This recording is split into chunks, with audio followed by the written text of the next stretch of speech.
আয়েশের আম্মু আয়েশের সাথে দেখা করতে আসছিল। তারপর হচ্ছে এই যে ডাইপার নিয়ে আসছে, আর হচ্ছে দুধ নিয়ে আসছে। যেহেতু আয়েশের 6 মাস পূরণ হবে, এই জন্য হচ্ছে 2টা দুধ বা 3টা দুধ এরকম লাগবে। কালকে রাতে আমার আব্বু ওর জন্য 3টা দুধ নিয়ে আসছে, ডাইপারও নিয়ে আসছে। আর হচ্ছে আম্মু আমার জন্য জামা পাঠাইছে। আর এগুলা আখিও আখির ছেলে আয়েশের সাথে দেখা করতে গেল তিশা, এবং ছেলেকে দেখতে অনেক কিছু নিয়ে গিয়েছে তিশা। এমনকি আখির জন্য জামা এবং হাতের ব্যাসলাইটও নিয়ে গিয়েছে। প্রিয় ভিউয়ার্স, এ বিষয়ে বিস্তারিত জানতে ভিডিওটি না টেনে সম্পূর্ণ দেখতে থাকুন। অনেকদিন যাবৎ দুই সতীনের মধ্যে তুমুল ঝগড়া।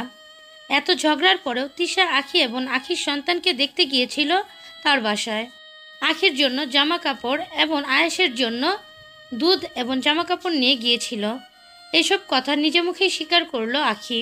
গতকালকে লাইভে এসে তিশা ও আহাদ দুজন মিলে আখিকে তুলোধনা করেছে, অনেক অপমান করেছে আখিকে, এবং আখির সামনে আহাদ এবং তিশা খুব দুষ্টুমিও করেছে।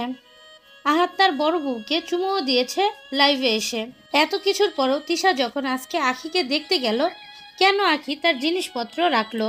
আখির কি কোনো মান সম্মান নেই? এমন কথাই বলছে নেটিজেনরা। আবার অনেকেই বলছে এটা হচ্ছে ওদের একটি নতুন নাটক। মাঝে মাঝে ওরা ফেসবুকে এসে নতুন নতুন নাটক করে, দুদিন পরে আবার সব ঠিক হয়ে যাবে।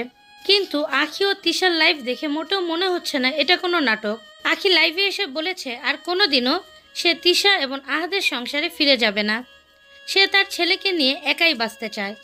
আবার এদিকে তিশা ও আহাদ বলেছে আহাদ কখনোই আখিকে আনতে যাবে না, দরকার হলে সে তিশাকে নিয়ে একাই থাকবে, তারপরেও সে কখনো আখিকে আনতে যাবে না। যদি মন চায় তাহলে মাঝে মাঝে আয়েশকে দেখতে যাবে।